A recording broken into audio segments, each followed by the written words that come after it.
Hey, hey, friends and followers, Michelle here. Welcome to another edition of Amputated from Addiction. The last week has been a pretty fucked up one. Not personally, I'm okay, but 3 people I know from Hartford Road, which is where I used to get high and trick, have passed away. Champagne died of an infection. Mariah overdosed from heroin, and Hope died of a heart attack from smoking crack.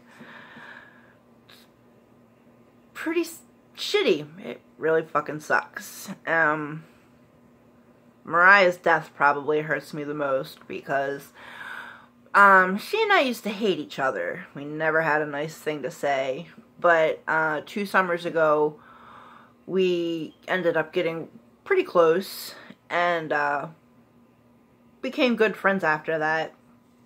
And the last time I saw her was back in June, and she told me, Michelle, you know, I'm proud of you for getting clean and staying clean, but I'm gonna get high till I die. She loved it, and you know, sometimes you just can't make people, well, you can never make people stop, but she pretty much just accepted her fate that she was going to be a using addict for the rest of her life. And unfortunately, that life was cut short yesterday. She was, I think, 45 years old. Not old at all. I had a good Thanksgiving, and I hope everybody else did too. I saw Dr. Eaglesetter last week, and I have my neck surgery coming up on Tuesday. Yay me! Right now, my middle finger, aka its stump, has a, see if you can see that, a 19mm gap between the bones. And he wants it to get to 30mm. And at the rate he's been having me crank the key, which is 2mm a day, I should hit that goal by Tuesday when I have my next surgery. Next week he is performing another capsulectomy on the joint, and then he's doing a Z-plasty, which is kind of like a zigzag incision to kind of help release scar tissue a little bit, I guess. It should help give my stump a little bit more skin for the bone stretching. And then they're putting another fixator on my thumb this time to start to lengthen that.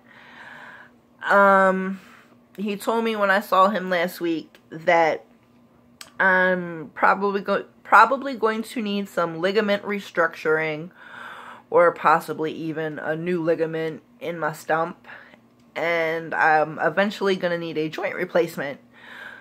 But he didn't give any idea of how soon he wants to do that, so I guess we'll find out. I addressed my pain medicine issue with him. He'd had me prescribed for 5mg hydrocodones, and at first it was 1 pill. Well, it started off post-surgery, it was 1 to 2 every 4 hours as needed for pain. Well, 1 didn't do anything, so I was taking 2 every 4 hours, and it kind of helped a little bit. And then after the surgery, I was okay for a little bit, but then when he started having me doubling up on the key turning for my middle finger, the pain started getting pretty intense, and 1 didn't work, 2 wasn't working, and I was having to take 3 5mg hydrocodones at a time to get any relief at all. It wasn't much, but it made it bearable. I let him know when I saw him last week, and Dr. E, for some reason, doesn't write pain prescriptions. He has the other doctors in the clinic write them for him. So they changed my prescription from 5mg hydrocodones to 5mg oxycodones. Not much of a difference, but I figured I'll try. So I started off taking 1. That wasn't working. Went to 2. That wasn't working.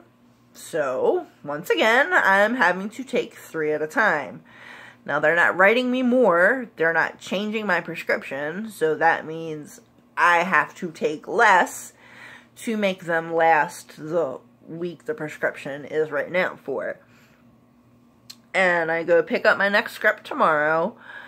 But then when I have my surgery on Tuesday, I'm gonna ask very nicely if they can please write me something stronger, even if it's just for the couple of days post-op when the pain's the most intense.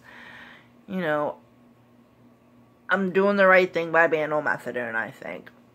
And I'm doing very well being on methadone. I've been on it for a year now, just shade over a year. And I'm at a comfortable dose of 85 milligrams right now. But I feel like they just don't take that into consideration when they prescribe me pain medicine for my hand. You know, what works for me isn't going to be what works for somebody else. Or switch that. What works for somebody else isn't necessarily going to work for me. I have a higher threshold for pain, but it takes more to reduce the pain. And I don't know, I just feel like I don't know, I understand that I guess it's kind of a liability, but they should also realize too that if I'm doing well and I need to take something solely for pain and I'm being monitored, I don't see what the big deal is. I know sometimes you just gotta shut up and suck it up, but I don't know, I feel like I shouldn't have to just suck it up and deal with the pain, because like, this isn't normal stump your toe pain or have a paper cut pain.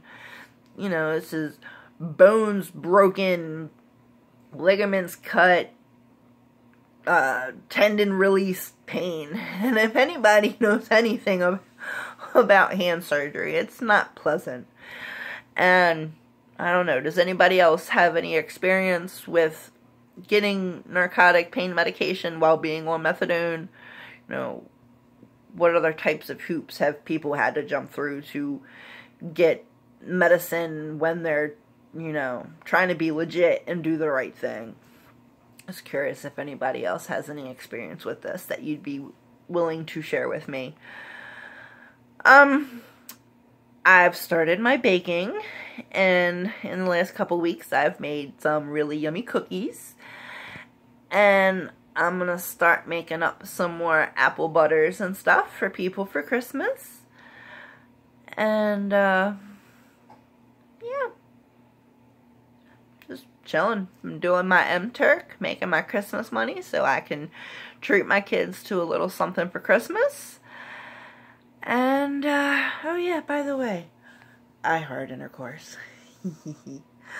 Alright, everybody, for now, deuces.